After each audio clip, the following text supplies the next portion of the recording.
What up, YouTube and everyone else watching? We are back with the three of us for the Team Troponin episodes where we discuss the age-old questions of Team Guac, Team Nut Butter, and also we're going to the Olympia, which is really freaking cool. So again, if you guys have any questions, drop them in the comments, and we will do our best to get to them as well. But yeah. Well, did you have some kids that came in earlier we might start addressing? Yeah. But I guess while all three of us are here, Benny is the first that I really got to talk to you, Justin, after the show too. And I just want to say thank you for all you do. I know show week is hard for any coach, but especially when.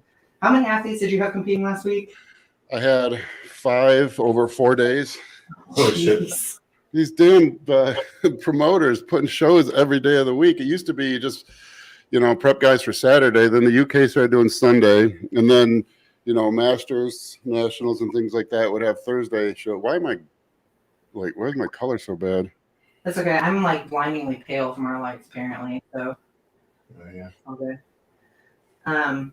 Yeah, thank you. I think people really underestimate what it takes for a coach on peak week. I mean, you're probably looking at your phone literally every 4 seconds. And just it was a long week because I start doing check-ins like every meal, 2 days out, and so when you have your first client, I Wednesday, Thursday, Friday, Saturday, Sunday, so I had 5 days. Yeah. That something doesn't sound right with that. But anyways, the Wednesday competitor or Thursday competitor, whichever one it was, I guess, they start on Monday or Tuesday doing check-ins every single meal. Yeah. So by the end, and then like the night before the show is, checking in through the night. Like I'll usually set an alarm for like 1 a.m. and check to see if anyone sent any panic texts. I usually do a 3 a.m. one, and then for your guys' show, I think you guys were up at 4:15 maybe. One of the days I had a 4:15 alarm and I was up after that. The other ones I did 3 a.m. and 5 a.m. So that's every day. It's like, it's like Wednesday, Thursday, Friday, Saturday, Sunday. I was up every 2 hours through the night. As your athletes, I just want to say thank you so much. Well, I appreciate it because not everyone appreciates it. Some people think it's not enough. Well, those people are way too self-entitled. Especially for someone who's been around as long as you have. You guys just like synchronize your drinks. You guys should do synchronized drink team. Well, we were going to do synchronized shirts, but I couldn't pull off a sleeveless shirt right now, so we decided to do the drinks. We already have a lot of comments. Can't read anything. My eyes are super blurry. Thanks, John. John Rivas says congrats, Spencer. Team Nut Butter at Eating Guac. I go back and forth. I'm actually a trisexual, they said. Did I do that joke? During the week, I felt like a complete slum because I'm usually like hardcore Team Nut Butter, and all I wanted was cilantro lime rice and some guac. And I was like, God, I can't talk about this on the Troponin episode. I'll be flayed. Just kidding. Also, I think I sent you a text at one point that was like, sorry, coach, had a 2-liter Diet Coke and pizza overnight. I don't think I should get on stage. And it was maybe like Thursday. Yeah, I didn't even read it. I showed it to Chris the night before, and I was like... I did read it, but I didn't. I knew it was a lie, so I didn't know. If it wasn't a lie, I was going to pretend like it was. Oh man, that really did you good. Good job. Yeah, do it again. More carbonated beverages. That's actually one of my... It's very rarely happens, but my biggest pet peeve is every once in a while I have a client like cheat on the diet or something and try to trick me with it. Uh-oh. We lost the Martinez. What basements? How long from the time you finish training do you have to repair the damaged tissue via nutrition? How many hours of opportunity is there to build tissue? Probably a couple hundred, maybe more, 2 weeks, 3 weeks worth. There's no post-workout. There's nothing magical about it. The protein synthesis is increased for an hour and a half or so after any meal, roughly equivalent to how much it's increased after training. Muscle growth is a slow process. You don't grow after training. You grow very, very, very little all the time. And so focusing on training is the worst. It's not the worst thing you can do. It's the worst thing you can do if you don't focus on everything else. but your protein synthesis has increased dramatically for an hour and a half after any meal, any protein-based meal, with or without training. And so, yeah, that's the biggest mistake people make starting out, is they just put all the focus on training. That's all they think about, and training's important, but it's 1 hour, 90 minutes, up to 5 days a week of your life. That's it. You build muscle 24 hours a day. Sorry. Did you guys go a little quickie celebration or what? No, Obviously, I thought it was that fast. the connection to the mic is really. Yeah, I guess that was pretty long. That's also what she said. I mean, sorry, that's what she said. Jokes backstage. No, I'm just that good.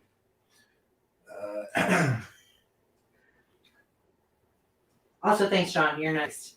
Yeah. Broken pizza. My supplier's been dry for months. We had some good questions come through. I can't read what's on. I'll read them. Samson Yang. When should you use GDA during off season? You should really use a GDA year round. And that's another thing. We put too much emphasis on specific things, like a GDA, and people will think I need it on a high carb meal or a cheat meal. Nothing in this sport happens like that. Nothing is a one meal thing, a one session thing, a one training thing, or nothing in this sport is more important than the long haul or the whole. So like you would use a GDA year round because its effects build up over years of having better blood glucose control, not one meal. I mean, if you're going to have a binge cheat meal, it's probably better to add a GDA if you haven't been using one for that cheat meal, but it's a tiny fraction of a difference. However, a tiny fraction of a difference over thousands of meals is what makes the difference. Really, for a berberine-based GDA, and this is how Suppressor was really designed, and Suppressor Max that's coming out will be designed a little better for like the typical 6 meal a day protocol, but it's really meant to be one capsule with every meal you eat. Now, most people aren't going to keep that up. That's a pain in the butt. If you're a bodybuilder and you eat at the same place, at the same table or the same workstation at the same hours every day, you just keep your bottle there. You take one pill with your meal. That's simple. Most people aren't that way. So we listed on the label 5 capsules per day. But really, the ideal is one capsule every meal, year round, 365 days for a decade. That's going to keep your blood glucose controlled, more stable. You're going to be more optimal for growth. The weird thing about muscle with blood glucose is actually you burn fat better with really high blood sugar. That's one of the side effects when you get type 1 diabetes at first, especially if you get it later in life. One thing they'll notice is you'll drop a lot of body weight and body fat, but it's also muscle wasting. You also lose muscle in the process because you're not utilizing any of that sugar for anything. Why would that be? If you have sugar in your bloodstream, why is it easier for your body to also use? Because you're not using that sugar. The insulin isn't transporting the sugar anywhere where it can be stored for use later. We only use a very, very, very small amount of blood sugar. Like you can think, if you take I've said this before, if you take the average person has 6 liters of blood, and blood sugar readings in America are milligrams per deciliter. So if you do the math, if you have 100 blood sugar, 100 milligrams per deciliter over 6 liters, that's 6 grams of sugar in the blood. Now, the lowest you'll go when you start getting like almost low blood sugar from exercise is like 70 milligrams per deciliter, which is 4.8 grams of sugar. So your blood sugar only varies 1 to 2 grams. That's the amount you're actually using. The rest has to go get stored somewhere where it can be used later. And if you're unable to do that, you don't have that sugar just builds and it just sits there as wasted energy. Some of it you pee out, you get ketones, you pee those out. And that means you can't justify a binge when you were going hypo because like a sugar tab would have done it. Yeah, exactly. Yeah, that's the, and I learned that the hard way with my daughter because I used to think the same thing if that ever happened to me. Because you're so hungry and you're drinking juice and it's not fixing the hypo, and so you end up drinking like 200 grams of sugar and feel terrible. Mm-hmm. My daughter's a type 1. If she goes hypo, she has these like little natural, no sugar added Capri Suns that are 8 grams of carbs. If she starts going hypo, she drinks one of those and just waits it out because it's such a common thing for her. She hasn't known anything different really because she was 5 when she was diagnosed.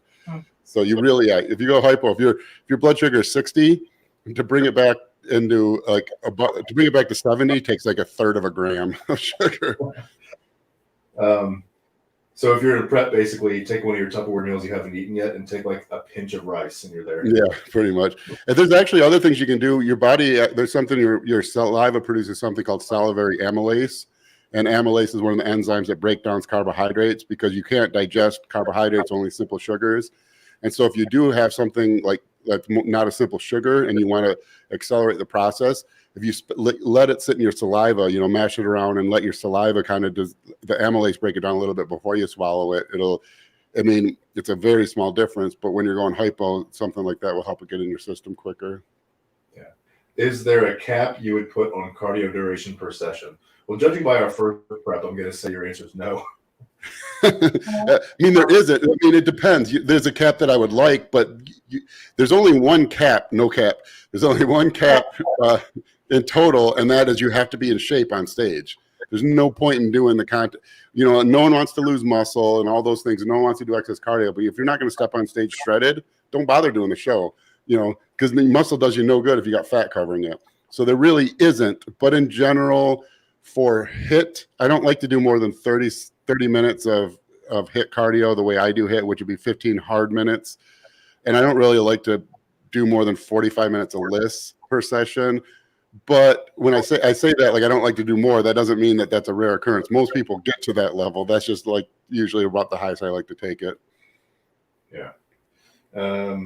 Questions that came into Danny on Instagram earlier. Congrats on the O qualification. Do you prefer it hosted in Vegas or Orlando?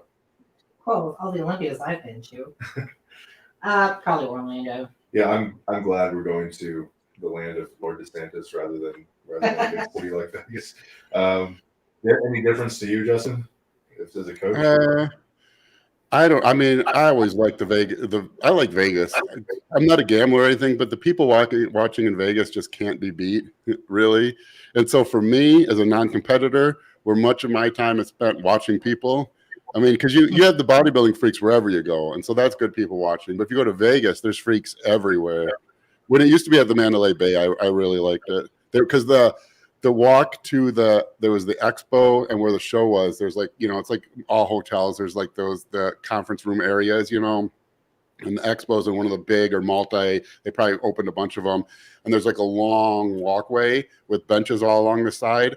And you could just sit there and watch every weird person, every caricature of a human who lifts weights that you could imagine that Stan Lee could envision in his cartoon head walks past you. Yeah.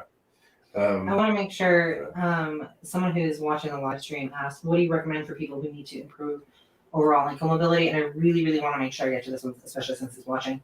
And my caveat to this is most people think about ankle mobility, they think about dorsiflexion and plantar flexion, and like their ability to drive their knees forward so they can get deeper in a squat. And if that's not what you're talking about, drop us a comment so I can kind of dovetail into a different land of ankle mobility. But usually what limits people isn't necessarily, so for ankle mobility, you're looking at can one bone kind of glide back in the other in any horseshoe shape, also what you said. But really one of the bigger components that determines how well that happens and how well you can get into a squat position and get deep into something like a hack is not just ankle mobility from this standpoint, but can your midfoot and your forefoot pronate and supinate, because those are coupled with hip internal and external rotation. As you descend into a squat, you need degrees of both hip internal and external rotation based on the limb arc model. And if you cannot internally and externally rotate and or pronate and supinate, it's going to look like your dorsiflexion is what's limiting you. So one of the biggest things I look at with people too is hamstring control, because that hamstring is going to attach at the tibia and it's going to help control some of that tibial rotation, which will allow more forefoot pronation supination. But it's also going to control what's happening at the pelvis. And that's going to be a big driver of how well your hips rotate. So that's one of the things I look at with people. But in general, all those like drills where they're like, how do you try and like shove your knee forward to touch the wall? And you're like, okay, well, it's really tight. It's not moving anywhere. Those aren't super effective. If I had to pick one thing to give most people who actually lift heavy and are strong to work on, it'd be something that allows your center of mass to shift back. And actually let your gastroc and soleus kind of let go from whatever neurotic tone they have. So it seems really stupid and really simple, but being able to like keep your low back flat on a wall and keep your weight through your heels, but also allow your knees to go forward, it's freaking hard. I'll film a variation of that I use for rehab for people for recapturing that mobility, because it hits on everything from rib cage, pelvis, hip rotation, adductor control of the pelvis, to the forefoot stuff I was talking about, while allowing your center mass to take back through your heels. I got a couple of questions from the chat. We got a whole list of questions too, so apologies to people in the chat if we're slow to get to yours. Jimmy Leone, what's up? Speaking of GDA, I remember the hype around vanadil sulfate back in the day. Did it actually have any significant benefit of a GDA? Not really.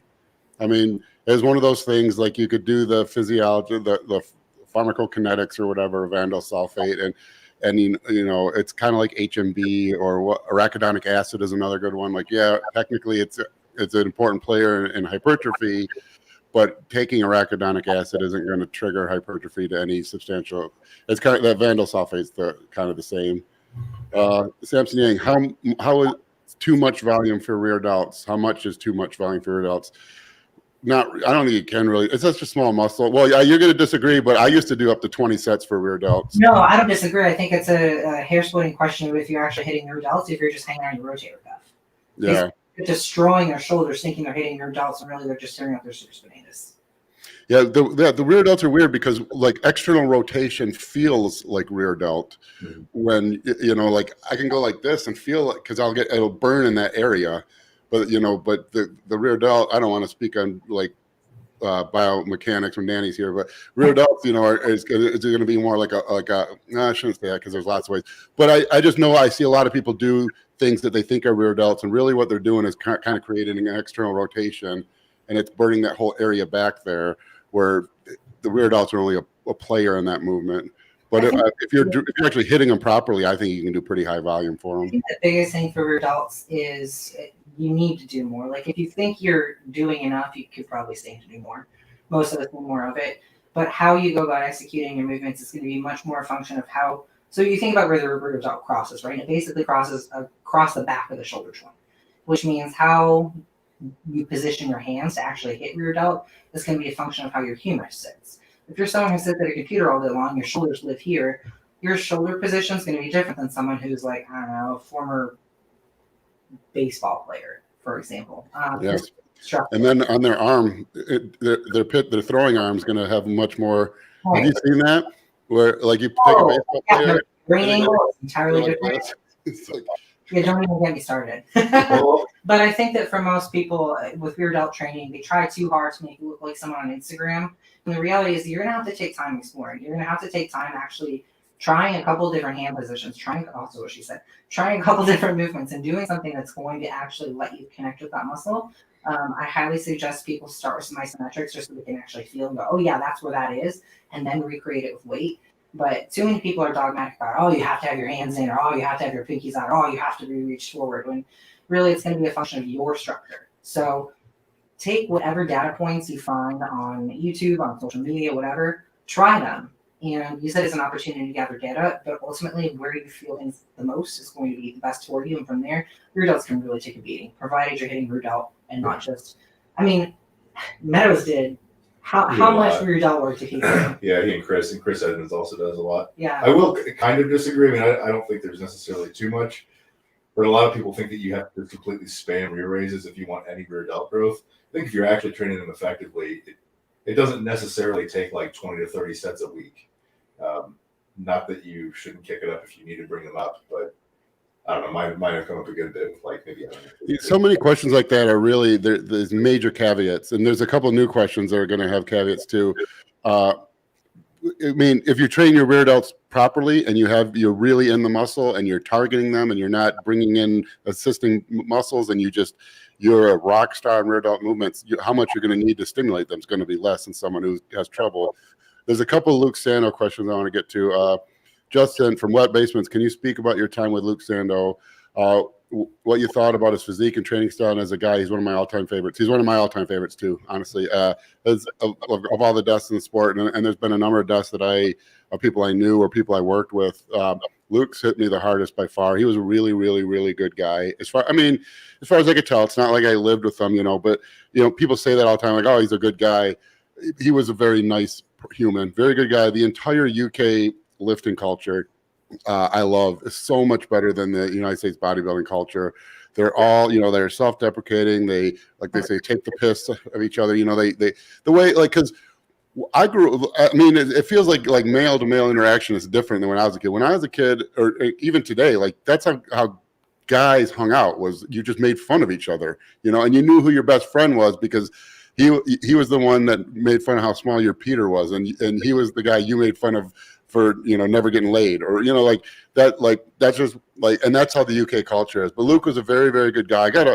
I got a bunch of video of him, Brad Hall and I hang out at the Arnold the year I worked with him, 2017, just in his room and stuff. And he's hilarious. I don't know. I keep wondering whether I should release it or not, because it's, I don't want to profit off him and what happened. But he was a very good guy. And then someone asked about waist trainers. I saw Nick Canopa saw waist trainers for shrinking the waist. They don't shrink the waist. What they do is they kind of move your organs around for some period of time that won't be permanent. What's that? Can I give a caveat to that as well? Yeah. Most of us have a really, really hard time actually expanding our upper back. If you're trying to pull your organs up and in, they have to go somewhere. If your rib cage is stuck in the back and you can't actually open it up, that's why you can't get a TVA contraction. 100%. So is that what the waist trainers basically? No, the waist trainer is helping aid in that motion, but they still have somewhere to go. And if they don't have it, or they need somewhere to go, and if they don't have somewhere to go, the waist trainer can help improve proprioception of that muscle, but it's not necessarily going to bring the waist in until you give the stuff that lives in the area that you're trying to shrink someplace else to go. Mm. Yeah. George Carrillo, is there such a thing as too low food in prep? That's the perfect one with a big caveat. There's only one thing in prep: getting lean enough. If you're not going to be in contest shape, don't do the show. If you're worried about anything else, don't do the show, because anything you're worried about, if you have any thought other than I have to get shredded, then there's no point in doing the show. There is too low of food, but there isn't, because if too low of food is what it takes to get in shape, then that's what you have to do. And so you have to make it. Sometimes you just have to make a decision and decide what concessions you're going to make. If you're a 240-pound guy and you're at 1,200 calories a day, and you're still maybe not going to be ready, you need to just pick another show. But if you are contractually obligated to do the show, or you've decided to do the show, there's no backing out, or for whatever reason you have to do the show, and 1,200 calories a day is what it takes to get the body fat off you, that's what you have to do. It's the hard, and bodybuilders are the only ones who pick this weird thing, we'll do the show provided it meets the, every sport has that. If you're Michigan football loves to run the ball, but if they're playing Ohio State and they can't run the ball on them, they don't just say, well, I want to run the ball. That's all there is. I didn't want to pass, so I can't do that. No, you have to transition. Sometimes you have to win by doing things that aren't in your wheelhouse, that you don't want to do, that aren't necessarily good for you long term. But you're playing a sport that's a competition. Whether or not it's a sport, it's a competition. And at the end of the day, when the competition is, you have to be fat free. And that's all that matters. So you might be a running team, or you might like to shoot the 3-pointer, or you might have a 7-footer on your basketball team. If all those aren't working, you have to do what works. And if going to almost 0 calories is what gets you in shape, you have to either just pick a later show or do that. Have you ever had a client who was already at basically trace fats and no carbs, and you had to either reduce their protein or take a meal out? Because even that. Yeah. I mean, I would, if that's happened rarely, and when that happens, it's I don't want to say almost always, I would more like always, that they're not following the diet, and it creates a snowball effect, because you keep lowering calories more, which makes them cheat more, and it always comes out because it's obvious. But yeah, there has been times where I've had to just, Luke, I think we had to do that. I think we have Luke's. I don't want to say that. Whoops. We have someone's. It doesn't matter now. Luke's prep when he turned pro is on Team Troponin. Pro card winning prep. That's Luke's prep for when he won the British Nationals and turned pro. And the dude was straight starving. We were doing, I think, 60 grams of protein, no carbs, no fat, 5 meals, and he just had terrible metabolism. But yeah, and I think at the end we might have even lowered his protein. Even I can't even remember now. It's been. Well, I remember seeing those spreadsheets on our back end, and I was like, "This is for a big guy," and you're like, "Yeah, this is for a huge guy." Yeah. 5'7", 276 pounds the day before the show. Yeah. At whatever, 5'7" or 5'8". Yeah. The dude just didn't have metabolism. Yeah. You know, or like a weird adaptive metabolism. No, he just didn't, because he didn't get to eat very much in the off season either. When I look at some of his off season, it's like, good God, no. I mean, the poor guy, like, he was incredible physique and obviously incredibly gifted for the sport of bodybuilding in all ways but metabolism. He had to, well, I mean, you know what, his issue with Chris Aceto and his issue, you know, like he had thick skin, no metabolism. He, like, getting big, the dude didn't even have to work out. Like, you feed him a couple extra carbs and he gained 3 pounds of muscle, but getting him in shape was brutal. Mm-hmm. What should an absolute beginner know about water intake and a fat loss plan? Can I actually drink too much water and it dilutes vitamins and minerals, etc.? That's from Mark Harmon. You might recognize that name from The Righteous Gemstones and other Hollywood films. It's a longtime client. He hasn't been a client in a while. A really good guy. Bricks and Grits on Instagram. He's in the showbiz now. He was just on set with Clint Eastwood. He sent me a clandestine photo that he wasn't supposed to take. Okay, what should I begin to know about water intake? Nothing. I mean, water doesn't affect fat. Well, caveats. Water doesn't really affect fat loss, with the caveat that if you're dehydrated, it's not good for fat loss. And our bodies are 98.6 degrees. All a calorie is the amount of energy it takes to raise 1 gram of water 1 degree Celsius. And so if you're drinking 70-degree water, it has to get to 98.6 degrees in your body. And you could do the math. If you drink about 2.5 gallons of like 36 degree, 34 degree, I can't remember. I did it once. Water just above freezing. If you drink 2 gallons of it, it'll take about 200 calories to heat it up to your body temperature over the day. But you're drinking 2 gallons of ice water for maybe 200 calories. Yeah. Do you think? I hear that, and I'm like, 200 calories for me. Yeah, I know, but I know what Mark's thinking. Mark's thinking like, "Well, that's a way to burn calories." it is, but that's not a way to drop to change your physique. If you're in contest prep, that makes a difference. If you have if you got 30 pounds to lose or something, that's not going to be the way to do it. He also asked about vitamin and mineral, though. I know Stan Efferding's talked about this a bit. Like, he says, I think you don't actually want to drink too much water because it can, I think, decrease blood sodium. How much of a concern is that really if your kidneys are really good? It is a concern, but your body adjusts. And that's the problem. Your body's going to adjust its vasopressin and aldosterone to cause you to hold more sodium, which is, you really just, bodybuilders, just go straight to the end, oh, you're pointing me in that direction. Let me just go until I slam into a wall. You say a lot of water is good. Well, I'll drink 17 gallons a day. That's got to be even better, right? You don't want to be dehydrated. You want to be hydrated, but you don't want to be so hydrated that you get hydrocephaly or hyponatremia. 2 gallons of water is plenty. This is so hard. This happens every time in prep. I've changed how I word it over the years with clients a million times. I used to just say high water, thinking okay, no one's going to drink more than maybe 10 liters. And then the coach, I got 14 liters in yesterday, cramping real bad. It's oh my God, okay, I got to put a limit. Same thing when I say if I said high sodium one time, one client he sent me pictures 2 days out, and I can't remember how I worded it, but it was not worded just high sodium. It was worded keep our sodium. We're not going to lower sodium. We want high sodium like we've had all prep. Mm-hmm. And he sends me his pictures, and he looks like he's in heart failure. His eyes are swollen shut. He's like, I don't know how much sodium I have, but I can't get any more. He said, I'm just pouring it in my hands and just drinking it out of my hand. I'm like, well, why would you do that? Let's see what we're talking about. Thoughts on Justin Shire's look at Chicago? I thought it was awesome, but I don't have the best eye, so. I didn't even see the man. I was so focused on the women that I never even, and then I had people competing, and elsewhere. So I still haven't even got a chance to really look at the show. Yeah, it seemed like a well-deserved win to me. His shape's incredible. He was really conditioned. He's got all the tools. Oh, not all. He's got very good shape. I've always liked his structure, and I always thought if he put it all together, added some size, he could do really well.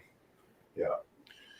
if all you have is access to Walmart Novolin, is it worth using on high days? Novolin R. I'm not a physician. I don't want to prescribe anything on here. I'll tell you the difference. Humalog or Novolog starts being active in about 15 minutes with a peak somewhere between like 30 minutes to an hour, and it kind of lasts about 3-ish hours.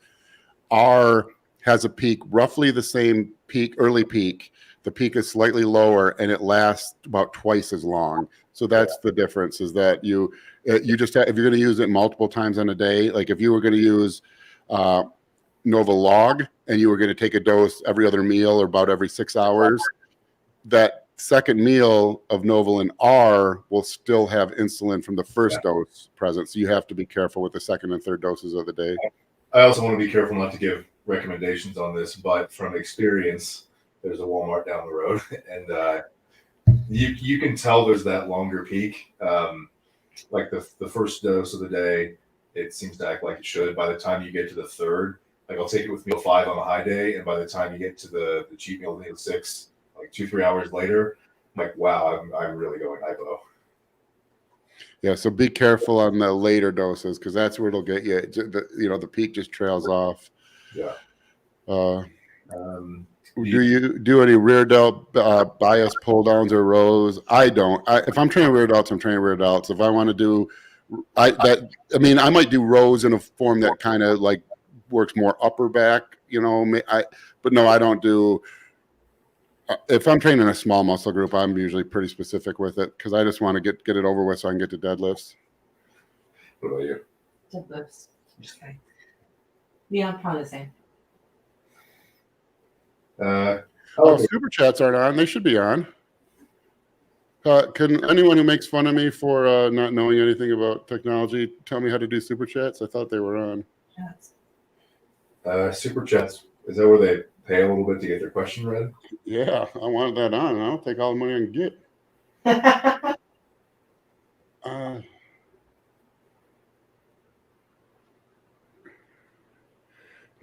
No one wants to. Okay, I'm in the. Where is it at? It's like in settings. Sorry, everyone. In the meantime, I'm going to read off another one of these questions people had for Danny. Very vague or very general, but how can I strengthen my tendons and ligaments? So tendon strength is going to be, you ultimately want to encourage your soft tissue to adapt for your sport. So tendon on a powerlifter is going to look very different than a tendon for, a sprinter. And they're both going to be strong, but they're going to be different types of strong. So it's going to be very sport specific. Tendon for lifting generally adapts better to long slow loading or heavy slow loading, I think was what the research has shown, but that's probably evolved. Tendon science has come so far, even in the last 2 years. They're seeing links between tendon strength and diabetes, and it's come so far in the last 2 years, because I think they're seeing more and more tendon failure. So they're just now really getting to the heart of, okay, why is this so? We used to just look at tendons as tendons, and now they're saying that oh wow, there are so many hairs to split here. So I think it really depends on what the actual goals are for training. If you're someone who enjoys lifting, but you also want to be able to go out and run or play basketball or hang out with your kids, that's going to be a different adaptation than the powerlifter who wants to be as fit as possible, basically. And if you're a bodybuilder, how much do you really need to worry about doing any training to make them stronger? It's really dependent on your training style. Someone like you, someone like James, your tendons are going to be different than someone like, Martin or Steve. Kubo. If I want to keep lifting super heavy, do I need to consider training, changes to training just to make my tendons resilient? I think it depends. It depends again on how you lift.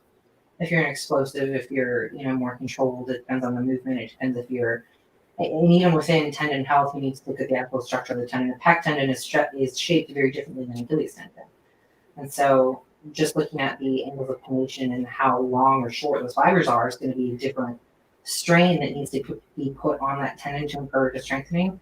So that's another kind of consideration to have. Call this the dialogue of caveats. Just so everyone knows, it says super chats are active. Supers, shorts feeds, watch pays, ads, shopping, giving. The only thing I don't have active is memberships. I don't know. Best cream of rice brand.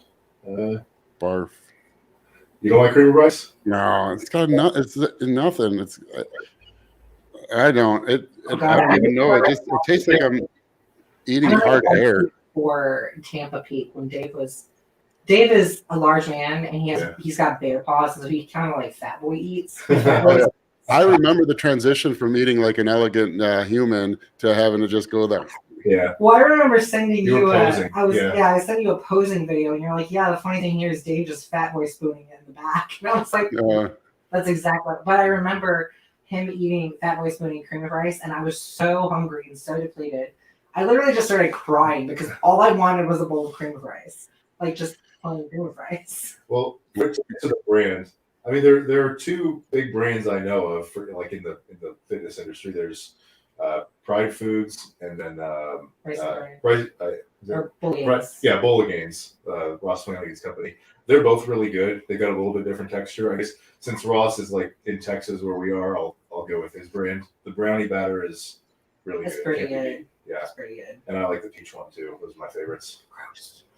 Let's see.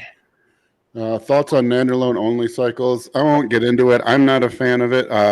Dr. Todd Lee was a fan. I don't know if he still is. I don't think he is. But if you go to the podcast with Dr. Todd Lee on the First Detachment channel, we do a whole section where he talks about Nandrolone only cycles. Yeah, and then Jimmy asked about the Carlos Thomas guest posing. I did see that. I thought maybe the Michelin Man was, or actually that doesn't sound. He was about the roundest thing I've ever seen.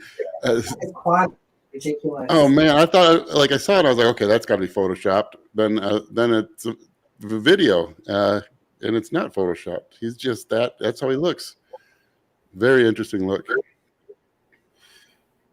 Yeah, that was ridiculously full for so close to his show as well.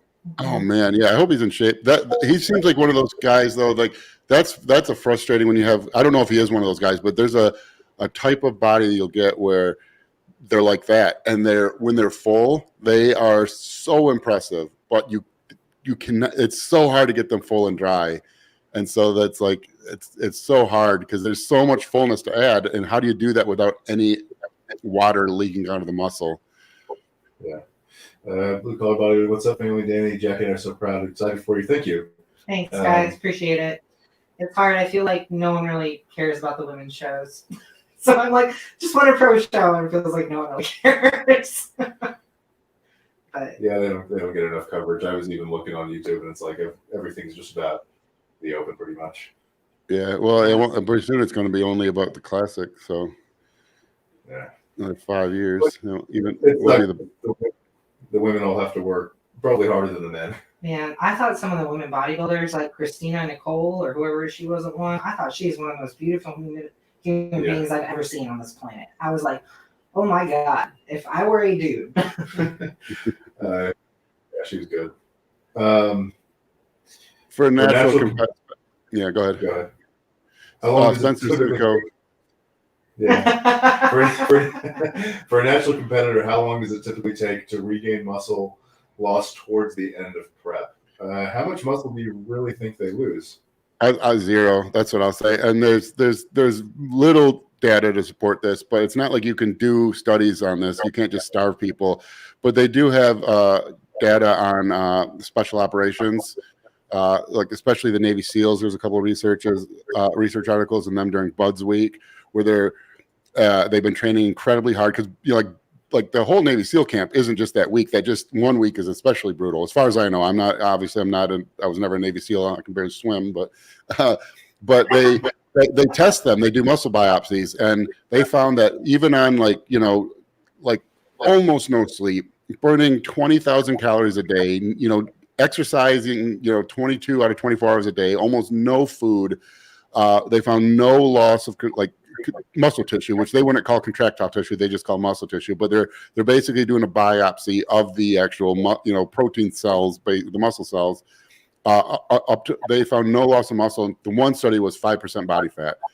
Once you got below 5% body fat, the body would, and that's natural, so that, because at that point you can imagine the body's like worried it's going to die. It's at that point it's okay with losing muscle, but no, you lose sarcoplasmic fullness. Really for this would be Alberto Nunez. Yeah.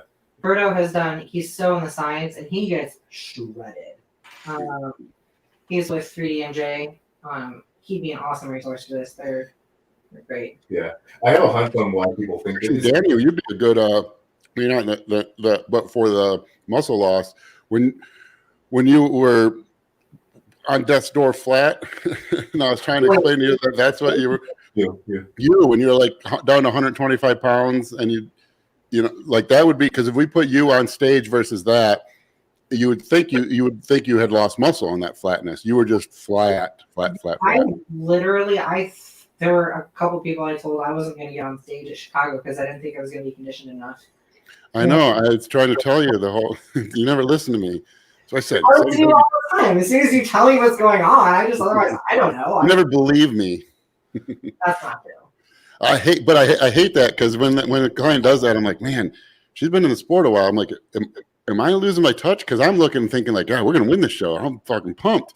And then you're worried, like you don't even want to do the show. And like, I mean, I know my brain's logical. You've been dieting, so yours isn't. And I'm like, okay. Well, I think part of me still stresses like, what if they're right? What if I'm seeing the wrong thing? I think it's hard too, because like you as a coach probably don't want to overspeak. I mean, like that, or you probably assume that clients like Dave and I have been with you for a while probably already know, but like I consider myself still pretty much a novice, and so I don't know these things.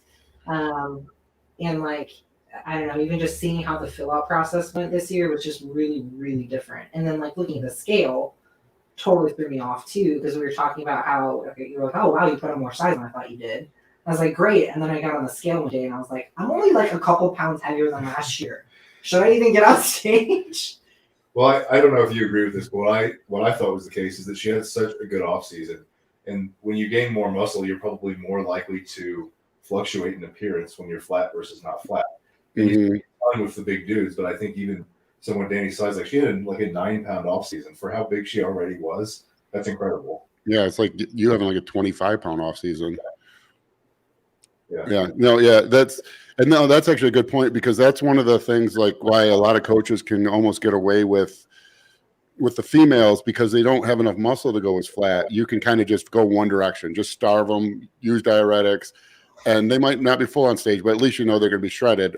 And there's only so flat they can get. The guys, you know, is a big difference in fluctuation. But yeah, and Danny, I can see why you're stressed, because I think every one of your peaks has been quite a bit different than it feels like we've had. It's been really different, and especially this year too. Like I was so worried because last year it took so long for me to fill out, and I knew I was flatter this year. And so Monday, when we still weren't having any carbs, I was like, are we going to be able to dry out Thursday? Like, but I mean, obviously things went well. Obviously it's just so different. And actually someone asked, you mentioned how your peak, the question was, you mentioned how your peak for Chicago last year was tough.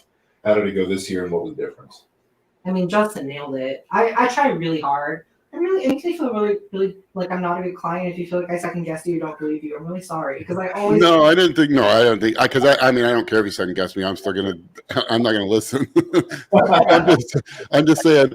There's two things. Like when a client thinks I'm not doing something extra because I don't want to overwork them. I want to be like. Sometimes I'll tell them like, I'm sorry, but I like you, but I don't care about how you're feeling. If starving you to death won the show, that's what I do. Yeah. What was different about this peak from your perspective, Justin? I know for me, I felt like pulling back cardio starting like Friday or whenever that was, and actually taking some time to like rest. I was able to actually not just last year both shows, just standing up in our hotel rooms and our video, my whole body was just shaking. It was awful. I've never felt that bad before. And this year, like, yeah, I was tired because it's a 22-week diet, but I felt like relatively rested. And I feel like that made a difference in just feeling calm. Yeah, we were able to do a couple things that we hadn't been really in the past. We added some fats one of the days too, didn't we? Around a week out or 10 days out. We added fats on Monday. Yeah, yeah. So my kind of plan for this was to get you overly flat, but not quite as flat as we got, but I wanted to get you overly flat because I wanted to just I wanted to be able to just be unidirectional in the carb up, not do a soft landing for the carb up, just have 2 days of just feeding you basically, where before we were trying to really do it in one day. We were doing before, I think Chicago last year, we did one like moderate carb day and then a high carb day, and then we dried out. That was the plan, but we had to change a lot. Yeah, Chicago last year we changed. I think Monday I was at almost 400 carbs because I was so flat. Okay. And I was at 400. Wednesday I was at 500. Thursday I still had to fill out, and so we had me at 100 carb meals for my first 3 meals of the day. Oh wow, I don't remember it being that much. It was a ton, which is part of why I was so concerned this year. I was like, am I going to be full enough to dry out? This year I wasn't concerned about filling out. I was concerned. Well, I shouldn't say I was concerned we were going to fill out, but my concern was that we were. I guess I don't know. I had a concern really. My concern was when you were so flat that you were gonna get that like I got to do more, and when we backed off cardio or add fats, you would. Not that you've ever done this, and not that it was even a concern, but when people get in prep mode and their brain shuts off, I always worry that I'm going to tell them to do something that's less than torture, and they're not going to listen, and they're going to keep torturing when we're past that stage. Yeah. I will say. No, honestly, I had like no concerns other than you having concerns, but I felt so confident going into the final week. And as soon as I started sending you Skeletor and Hulk memes, I was fine. Yeah, I think it was like 2 days out. She woke up. She's like, "Oh wow, I look really good." I'm like, "Yeah, yeah." Yeah, I knew. Yeah, the first pic you sent a group of pics that come on my phone as looks like a deck of cards kind of, and so you only see the first one. It was your front relaxed. I want to say that was the morning of the day we started drying out. And that's when I knew. I didn't know you were going to win the show, obviously, but I knew it was by far our best look, and I was sure you were first call-outs. That's funny. Someone asked how I thought I was going to do, and after my individual presentation, I came backstage, and Dave's trying to tell me what a great job I did. He's trying to tell me how good I looked, and I was like, I'm going to be lucky to make it to second call-outs because these women were big, big. I looked like a child. They were tall. They weren't thicker than you. Proportionally. It was interesting, and one question that might be interesting for listeners too is the diuretic use. We used something different this year, and I feel like my water retention these last 3 to 4 days has been way higher than past. We used a harder because we've used hydrochlorothiazide in the past. Yeah. This year we used diazide, which is actually the diuretic I prefer. It's just hydrochlorothiazide is prescribed for blood pressure all the time, and so almost everyone knows someone who has it. So I'm used to using that. But diazide is hydrochlorothiazide plus triamterene. It's a two stack diuretic, and that's my favorite. But it does dry you out harder, and the rebound's way worse. Okay, well that's good. I've been scared. Nope, that's not it. So what you're saying is I should make sure I actually finish all my carbs. Yes. Yes. Please don't. Yes. I'm trying to find the picture where I knew you wanted. It was after the Skeletor. Yeah, it was Tuesday at 4:52 p.m. Yeah, that's when. Yeah, that's when I knew. I sent. You can tell I was excited because I sent 4 texts, which I never do. I didn't say I was excited, but that's how I guess act excited is I overstate what I want you to do. Okay, I never really know, but that was an interesting day. Oh, hey, thanks, Jimmy. Super chats are working. Jimmy, hey, blue collar bodybuilding. 2 guys took one on the chin to prove it. Thank you. Yeah, Dustin, why no mustache lately? What's that? What's the mustache? David Jackie asked why you don't have a mustache lately. I do. It's just because it looks so bad. I had that stupid mustache for 3 days, and it just happened to be the 3 days that apparently I was on every podcast and we filmed everything, and because I knew I wasn't gonna ever do it. I just did it one day as a joke because it pisses off my wife and kids because they think I look like a hillbilly. I usually do a Fu Manchu, But then my beard is like gray. And so that by the next day that starts growing in, but it just looks like, it doesn't even look like hair because it's gray. It looks like, is there something on his face? And that's what I look like in all the podcasts I did. From Nick Canopa, for a new client, do you jump right to 12 minutes of HIIT cardio out of the gate, or you work your way up to that? Now, for us, it was right away. I mean, it's not for everyone. Yeah, I'll tell you why too, because I don't prescribe it's the time of the cardio. The intensity is self-limiting, and that the way I do HIIT is not true HIIT, it's bodybuilder HIIT. And the reasoning is roughly the fact that like a high rep set of squats or deadlifts, which would be the hardest like cardiovascular movement you'll do as a bodybuilder, take about a minute. A 20 rep set of squats, I mean a little more than a minute, but about a minute. And so I want you to be able to work really hard for a minute, and we only have 1 minute to recover. So it's self-limiting in that how hard you push that minute, you only have 1 minute to recover. So you're always like, it's not like 15 seconds of HIIT where you're just sprinting up a hill. You're working as hard as you can, knowing that it's got to be really hard for that minute, but also knowing that you have to do it again in only 1 more minute. Yeah. And so when you're just really out of shape, those intensity levels are just much, much lower. Yeah. What's an acceptable creatinine value for a bodybuilder doing heavy resistance training, high protein, and supplementing creatine monohydrate, normal BUN, and CRGFR? So basically, what are good kidney and liver values? That's a tough one because there isn't really a good answer. The thing with creatinine is it's a byproduct of having muscle mass, muscle breakdown. So if you have a lot of muscle mass, your creatinine is always going to be elevated. And then worse, when they do the GFR, you see the little e in front of that, means it's estimated glomerular filtration rate. And the calculation they use takes that creatinine into value, but then does not take into account your muscle mass. There is an adaptation for muscle mass. Have you ever seen where it says non-AA GFR and AA GFR? That's for a certain race that tends to be more muscular. And so if it says AA GFR, they do change the calculation to under. Whoa, we got really bad. I think, is your mic close? I was getting really bad feedback or echo. And it doesn't take into account a little bit, but if you're a non-AA, it doesn't. And so there's one thing you can do, the SISAT and C, but even that's not perfect.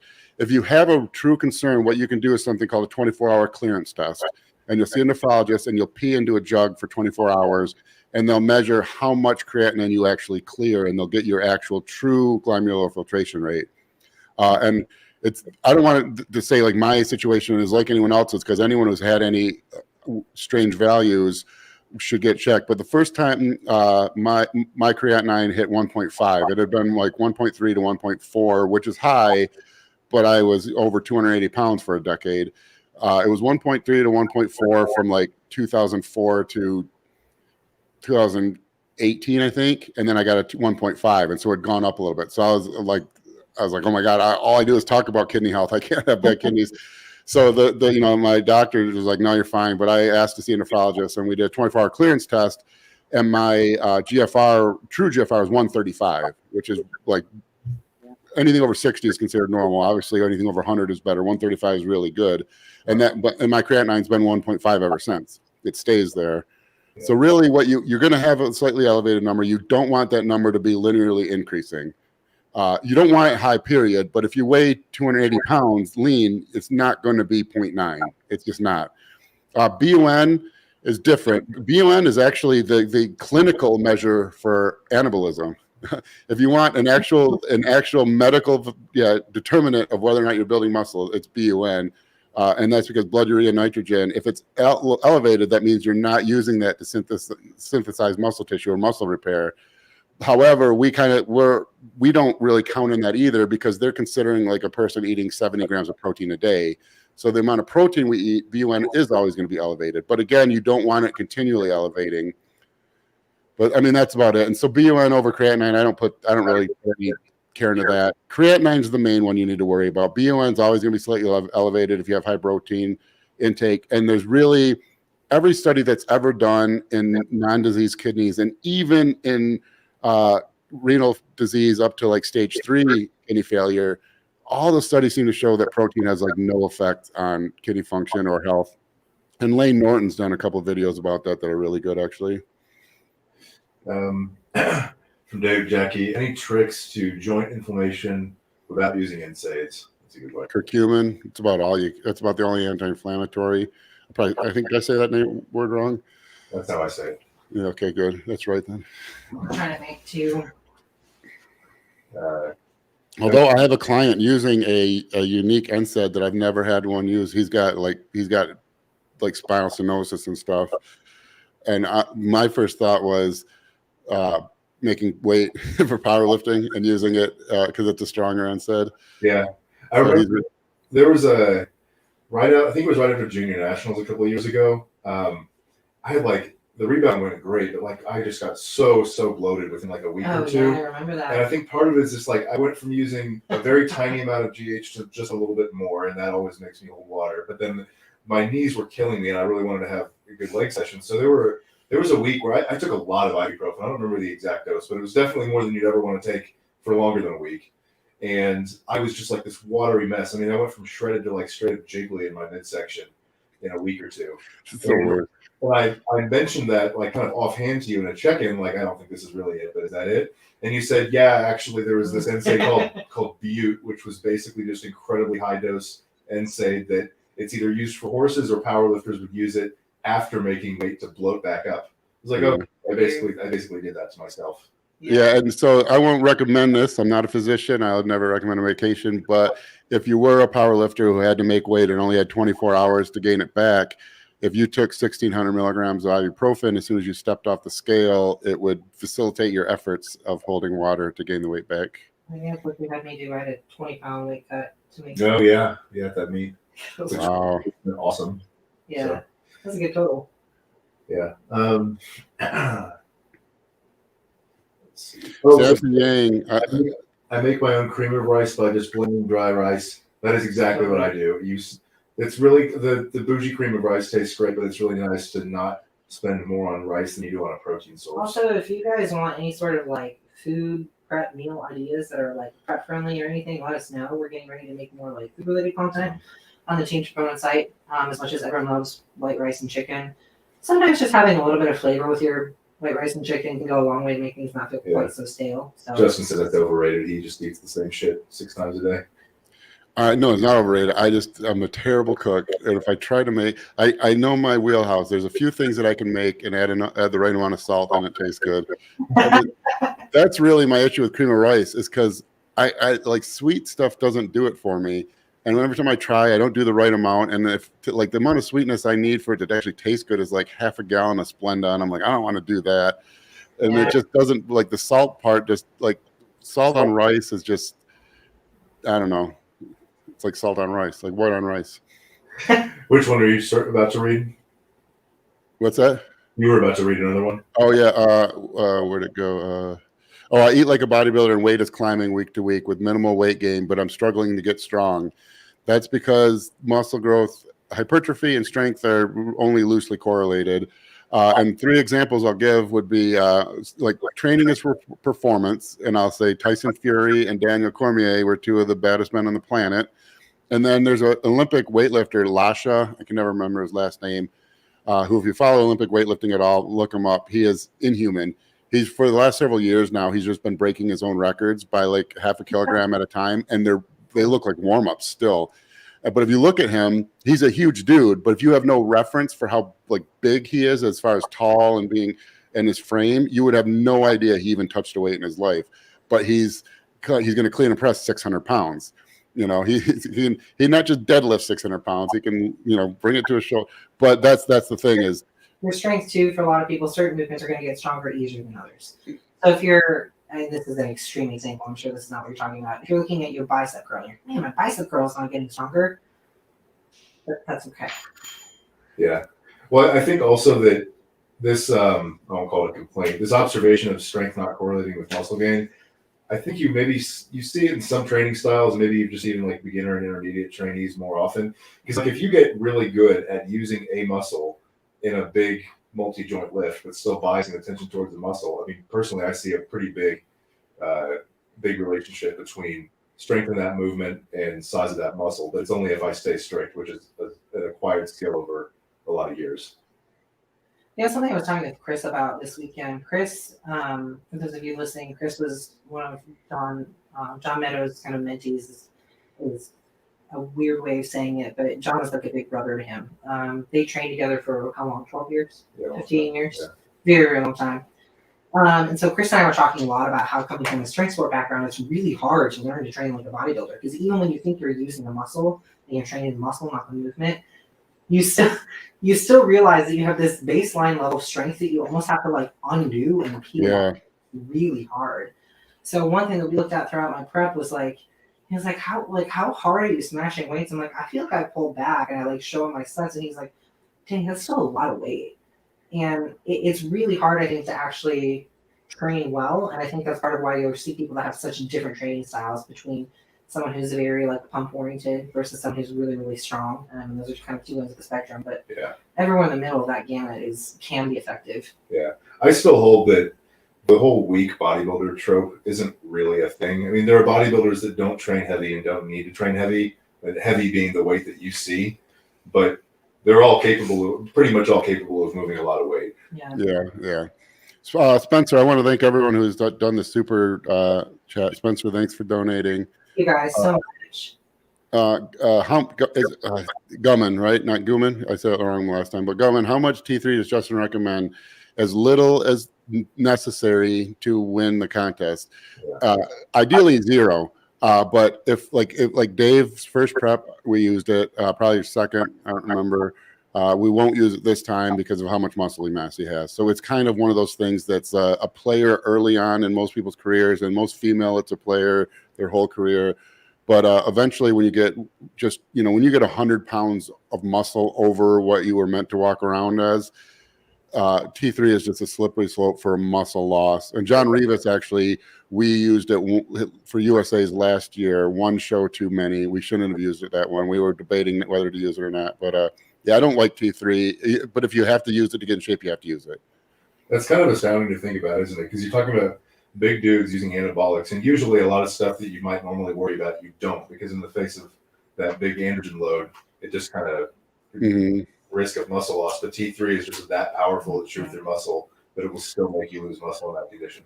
Yeah, well, I think that's the one that's kind of related to your muscle mass, because it's just burning. It's just it's just increasing metabolism. It's just firing everything up. And if you have a ton of extra muscle, the likelihood that some of that's going to be used for energy is probably higher, than if you don't have a ton. Because there's, if you're 200 pounds and you would have been 180 pounds had you not been a bodybuilder, you're only carrying 20 pounds of muscle over what you're meant to carry. That's not something the body's really seeing as like a ton of excess.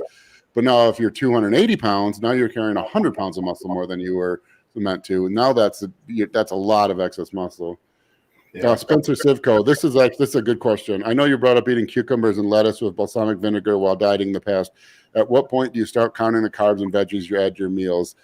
And that's a tough one because, yes, every calorie counts, but 2, you don't lose shows because you ate too much iceberg lettuce.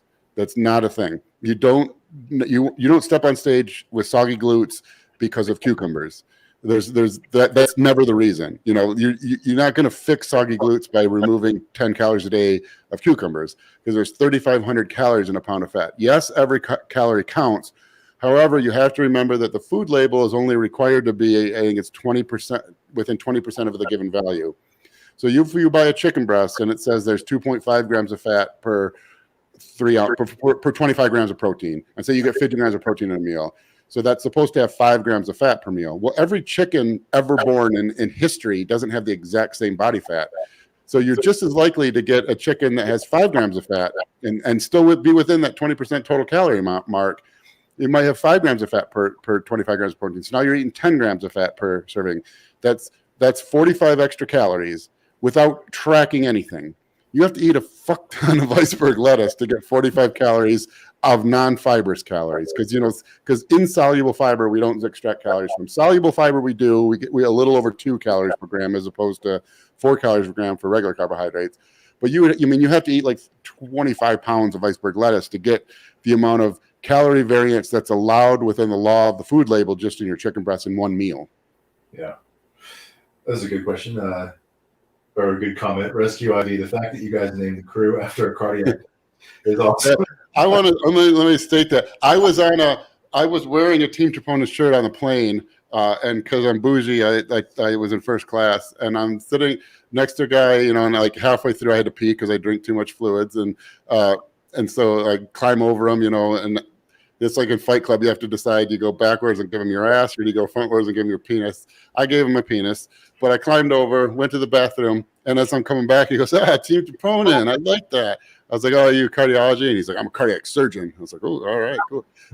And then I started telling the story, and he just did not care or listen at all. So I'll tell the story now. In the late 90s and early 2000s, I went on all the bodybuilding forums. I either went as troponin or tropomyosin. And the reason is because when calcium goes into a muscle cell, it binds to troponin and it moves troponin off of tropomyosin and allows the myosin and actin crossbridge heads to interact and create a muscular contraction. And so I just liked troponin and tropomyosin because they were cool words and they were involved with the muscular contraction. Now, two of the boards that I used troponin on were Muscle Mayhem and Intense Muscle, and that just ended up being where everyone knew me from. And so when I created the business, I didn't know what to name it, and I just said, well, everyone knows me as Troponin. I'll just make it Troponin Nutrition. I guess knowing that I was basically calling my business Heart Attack Nutrition, but not really thinking, I didn't think anything would come of it, It wasn't like I planned on still doing this 20 years later or having multiple websites and stuff, but that's the story. So appreciate laughing at it. Luckily enough, Troponin is close enough to like what a lot of GH brands sound like. That's what most people think it is. They think it's a GH brand, not a cardiac marker for heart attack. M.A. Harmon, is there a male or female bodybuilder that has impressed you the most with their physique after they've retired? And any thoughts on why Tom Platz tends to dress like a bad? Tom Platz has been rocking those the snakeskin suspenders with the multicolored tie. Tom, I think I was actually thinking about this the other day. Like, at what point is it acceptable to like have an outfit? Because like if you're not really famous, but you're like famous in like a real weird circle, it's like there's a point where it's acceptable to be like have this weird outfit, like Tom Platz has his outfit. I kind of want my outfit. I don't know what mine would be, but mine would probably just be like a mismatched clothing. But yeah, anyone who impresses you post. Oh, sorry, yeah, I like the joke more than the. Jay Cutler for me. Yeah, he comes to mind immediately. I think Dennis James still looks pretty good too. Yeah, I think the reason I say Jay Cutler is because I think, I'm getting the feedback again, is it's harder than I think people think. I think most people think like, yeah, I don't want to quit bodybuilding, but when I do, I'll be ready.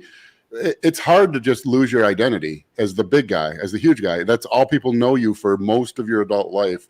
And Jay, I think, is the one who's done that while still staying in shape.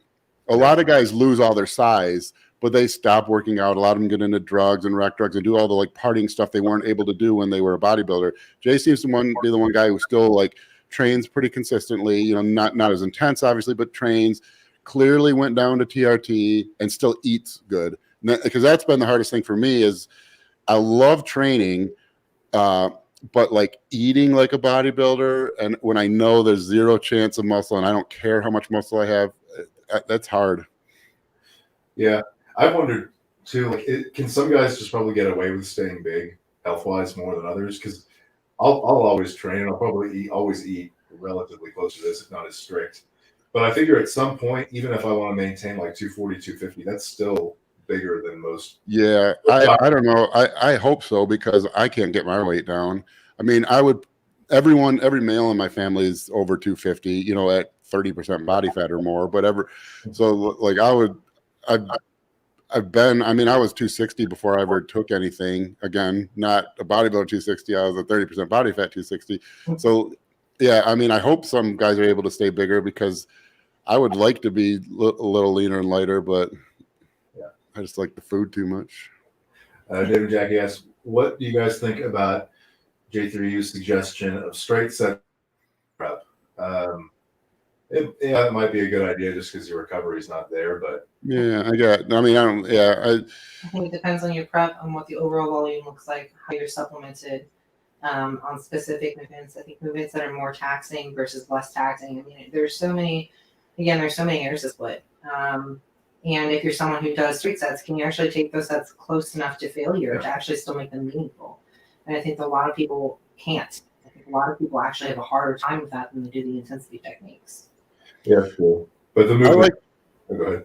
I like what J3U does, so I don't want to say, because I can think of a lot of cases where I would disagree with that, but then I'll also like add in that I understand, like, I don't know where that came from, but a lot of times, because we'll get this with Team Troponin also, people want one answer, you know? And so if I had to pick for all people who are ever going to do a contest, the least likely to cause injury or issues and still allow them to hold muscle, that's probably what you would do. So yeah, just do straight sets. And especially looking, I know you guys have asked about things like joint inflammation and things like that.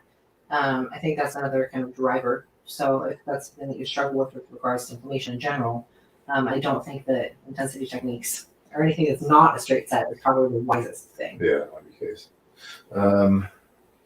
And I have a movie date. I'm trying to watch all the Marvel movies with my daughter. Awesome. Which I thought it sounded like, yeah, that's a great idea at the start of summer. Let's do it before you go back to school. I thought there were like 6. There's like 36. Oh, that's cool that she wants to spend that time with you, though. Yeah, I'm sure mom pays her, but they're lucky to have you, too. Oh well, we do a little trip. We take a trip. We drive to the Indian market and get pop or diet sodas. In the Indian market, which is not an Indian market, it's the Gull Lake market. It just happens to be owned by a man who's. And my kids decided to name it that when they were all little and didn't know anything about like. Well, we go there. It's just right on the other side of the lake, so we go there like 5 times a week. It's like our nightly ritual. The kids go there in pajamas. We get some diet pop, and the Cora gets pickle chips, and so we know them all there now. Nice. All right. Were there any other questions that were the? Okay, this is kind of a good one to know. Does getting jacked make your future kids more likely to have good genetics, or is that BS? If it's true-ish, is there an age period to which that applies? It makes them super female. Yeah, no kidding. No, but epigenetics are very, very important, and there have been studies that show that the shape, especially if the mother is in, as she carries child and as conception happens, is very important in determining the baby's initial set of genomes. Now, those traits can change. Our DNA can change a little bit as we have those telomeres that get cut off. But yeah, epigenetics is absolutely fascinating. Yeah. I think that people just. Yeah, it's great. There was actually, I always remember a study that was done apparently on, I think it was Polish people after World War II. Oh, yeah. And they had a horrible famine through most of that time period. And so most of those mothers, they were not obese, like they were the opposite. They were malnourished that whole time. And their children were statistically way more likely than average to be obese after that. Yeah, interesting. Yeah. Storage. That's it. Well, I was joking about the females. Did we talk about hot ball theory on here one time? We did. Okay. Yeah. For those listening, hot ball theory, or what I like to call Justin's awesome theory, is a better one. If you notice, bodybuilders have females, you know, and I think the reason is that well, the males are just less robust. Period. I think this is data I learned in a child an adolescent development psychology class 25 years ago. So who knows if it was even right then, let alone correct still to our understanding. But what I was taught was that there were about 125 males conceived for every 100 females conceived. But because the male tends to be less robust, by birth, there were more male miscarriages. And so by birth, there were about 115 males born for every 100 females born.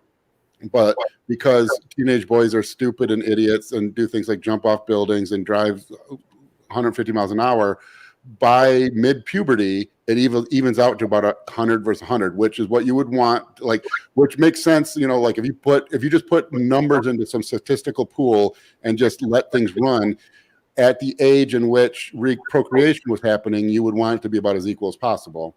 And then, of course, men die off more and more and more. And by the time you get past 80 or even, over 100, it's almost all females. But the hot ball theory was like, I read one article one time where the athletes in general tend to have more females. And they theorized that because their balls are always hot from playing sports, and the male sperm is less robust, and heat is one of the things that can damage or make the sperm ineffective or kill them. And I could be saying everything incorrect. This is an article. This is not me. I don't know if any of this is true. That because of that, those male athletes will have more female sperm. I like to think of it as there's like how Donald Trump says he doesn't exercise because you only get so many heartbeats before you die. I like to think that there's only I haven't heard that. That's amazing. I know. I like to think that there's only so much man that can fit in any one home. And if you're already at the limit, if you've already tilted the machine, then you just got to have all females. That's the theory that you told me, because I texted you once. I was asking you as a joke, why do bodybuilding men tend to have daughters? And I thought you were going to give me some answer like, well, I don't know, but I have 4 daughters. But you said, well, no, I think it's because, high testosterone men don't want to have too many sons of their own, because then they'll be in competition and they'll end up killing each other. So then, for sake of the survival of the species, the highest testosterone men will have proportionally more females. I mean, I think that makes sense, because if you picture like lions or any other like pack, or where there's like a family type element, that is like, if you're lions and you have a male lion cub, it's really risky when that lion cub gets towards puberty, because it's too clueless to even realize what's going on. But the male understands what's going on, and and they have to leave the pack probably earlier than they want to, because they'll get killed if they stay in the pack. They were likely to get killed if they're outside of the pack, because they're not ready to be on their own.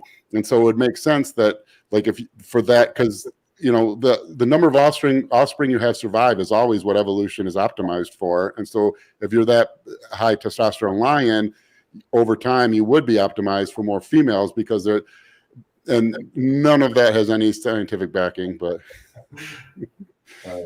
well, that's a good place to end on. Yeah, I'll ask one more. If you just look at Seth's, I don't want to get too many, but there's one that says, if you only can take GH and insulin one time a day, what would it be? I'll only do GH, because insulin there isn't only one time a day. I would say just don't use. But GH, it doesn't matter. That's the thing with GH, is it doesn't matter. If it's real, I mean, if it's in the GH molecule, it's like air. It's like, like, what time of day should I breathe air?